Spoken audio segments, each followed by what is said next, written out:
ইউনুসের সর্বদলীয় বৈঠক রোববারই কি চূড়ান্ত সিদ্ধান্ত ইস্তফা না থেকে যাওয়া কি জানাবেন ইউনুস? যমুনায় বৈঠক বাংলাদেশের রাজনৈতিক ভবিষ্যৎ নির্ধারণে বড় পদক্ষেপ। বাংলাদেশের অন্তর্বর্তী সরকারের প্রধান মোহাম্মদ ইউনুস ডাক দিলেন সর্বদলীয় বৈঠকের। রোববার বিকেলে তার বাসভবন যমুনায় বসবে এই গুরুত্বপূর্ণ বৈঠক।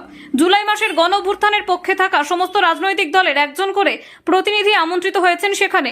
এই বৈঠক থেকে কি চূড়ান্ত সিদ্ধান্ত আসবে? ইউনুস প্রধান উপদেষ্টার পদে থাকবেন নাকি ইস্তফা দেবেন?